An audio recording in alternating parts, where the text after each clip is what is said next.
coutume est que quand on va porter condoléances à une personne qui a perdu un membre proche de sa famille et qui est en deuil, coutume veut, coutume ashkenaz au moins, qu'on dit Hamakom yenachem etrem betor shar avele Tzion v'Yerushalayim.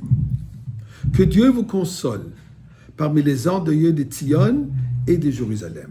Coutume séfarade est un peu différent, mais aussi on mentionne le fait de la destruction de Yerushalayim. La question que je me pose, quel rapport?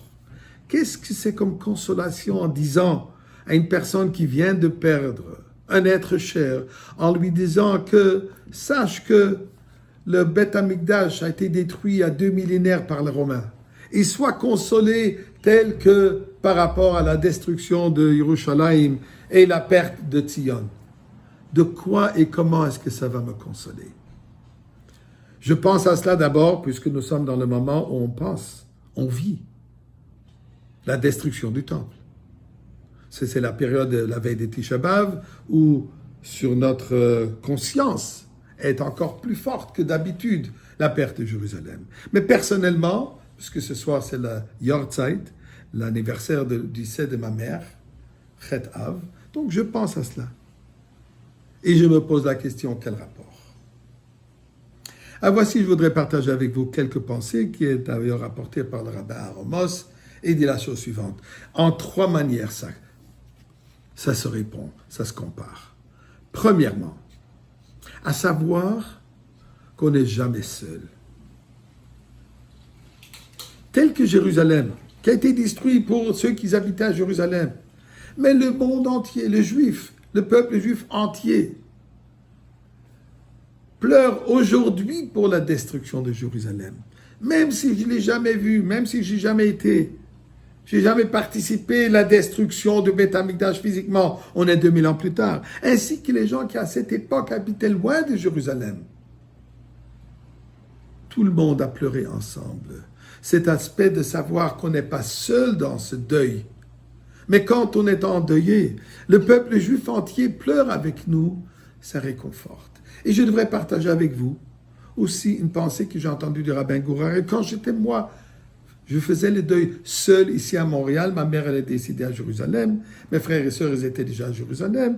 Je suis arrivé après, puisque c'était la veille de Shabbat. Mais les premiers quelques jours de deuil, j'ai fait seul. Rabbin Gourari m'a dit la chose suivante. Malgré que tu es assis seul au deuil, on dit quand même à Makom Yenachem Etrem au pluriel. Et pourquoi pluriel?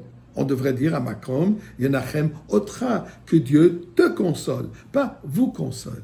La raison, il me dit, puisqu'il est dit que quand une personne est en deuil, il n'est jamais seul.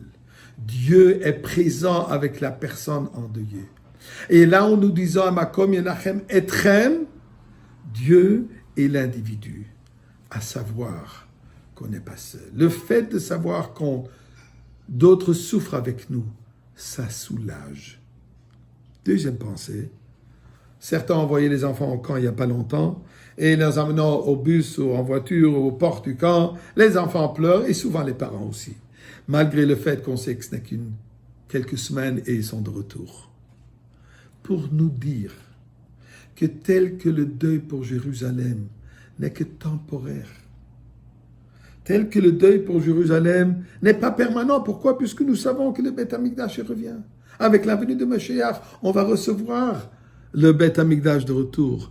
Ainsi, nous devons savoir, l'âme, la personne qu'on vient de perdre maintenant, ce n'est que temporaire. Ce n'est pas permanent. Comparaison avec Yerushalayim. Bien sûr, c'est une souffrance. Bien sûr, on pleure, mais il faut savoir qu'on pleure comme ce petit enfant qui monte dans le bus quand il part au camp. Et finalement, une troisième pensée.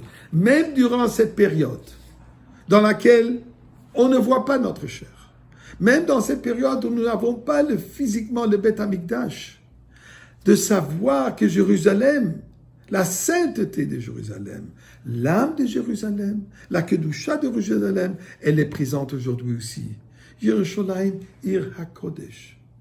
Harabait, Makom Kadosh. La Shechina qui n'est jamais partie du Kotel Amaravi. Shechina Lozaza. La présence divine, elle est là. De la même manière, à savoir que malgré le fait que physiquement, l'âme s'est séparée du corps, mais l'âme ne se sépare pas de nous. Et c'est ça ce que nous disons, que Dieu nous console tel que la consolation pour Yerushalayim. À savoir, on n'est pas seul, ce n'est que temporaire et le spirituel est toujours présent. Mais nous prions à Kadosh Baruch Hu. On a compris. 2 millénaires, c'est long. Très long. Donc nous prions que Yerushalayim revienne déjà ici dans sa perfection. Yerushalayim Abenouya, le Bet Hamikdash Ashlishi descend déjà du ciel.